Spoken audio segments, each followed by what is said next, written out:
So yun nga mga kayami, dahil nga maboboard kami nila Mr. Rampiting, nila IC, si Toki at ako yan. So sabi na pag-usapan namin na mag-ano na naman kami, magra-rides. Ayan, ganito mga ginagawa namin pag wala kaming magawa. Ayan, nag-aksaya ng gasolina. Ayan, nagyayaman-yamanan yan. So dito kami sa may bypass ng Tumbod papuntang Ordaneta. So sabi namin mamasyal kami ulit dito, baka makakita kami ng mga bagong followers ni Mr. Rampiting.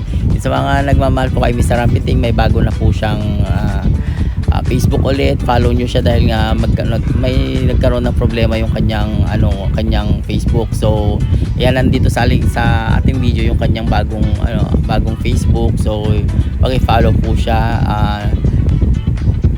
para bumalik po dati yung kanyang followers. Ayan, so habang binabaybay namin yung Tumbod bypass na to, so ang daming mga nakatambay. Kita nyo naman yung daming tambay na yan, diba? Ang daming baby boy.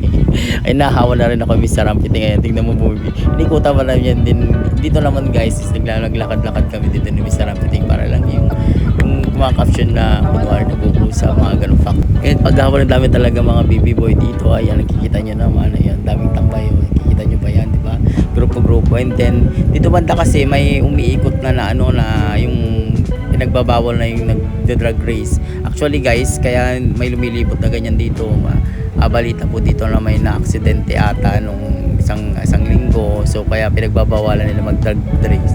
Kaya yung mga magulang dyan na may motor ang anak na lagi dito sa bypass, at pakisabihan po yung mga anak nyo kung kayo yung madisgrasya yung anak nyo, dahil nga balita nga po dito sa Tumbod na marami na didisgrasya dito at maraming nagdadrag race. Makikita nyo naman siguro na at daming tambay. Shout out kay kuya na naman yung bago nang nagtitinda dito. Yan, may bago siyang pwesto dyan.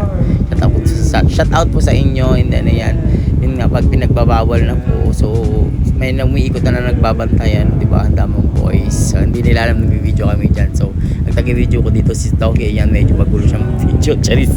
Ayan, so sabi namin i-research naman yung daanan dito sa papuntang Santo Domingo, yung way na kung okay na siya papuntang Awod and then Lapid. So dito ang i-search namin daanan na yan. Nakikita nyo yung kalsada na yun. Ang dami na kasi rin nagbago dito sa lugar na to, yung papuntang Awod. Yan, actually part na po ng Ordaneta to, boundary na ng Tumbod at Ordaneta. Ayan, nakikita nyo ba yan? Yung dinidiscover naming daanan na pupuntahan. Kasi sabi ni Mr. Rampiting para alam natin yung mga paikot-ikot dito. So yun na daanan namin yung school na yan. Kita nyo na papuntang Awod na to guys. Actually Awod na to. So pag wala kami nagagawa talaga, ganitong ginagawa na mag-aksaya kami ng gasolina.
Hi guys.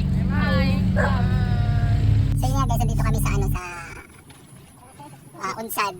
O part palang Unsad to, boundary kumbaga. So kakain kami ng meeting dito sa dito sa may Unsad. So inantay lang namin yung order namin. So may sila dito. Lumpiang kulay. So antay lang namin yung aming order. Sige lang ate. Huwag kang mahihiya. Ito na yung aming order. Kaya binabalik-balikan. So yun na nga guys, nandito na po kami sa Villasis Poblacion Zone 2. So natapos na po ang 2 oras na paglalakbay. pagbablog. So yun na nga, nandito na kami sa Poblacion Zone 2. Diretso po kami sa bahay nila Sir JM. So thank you guys.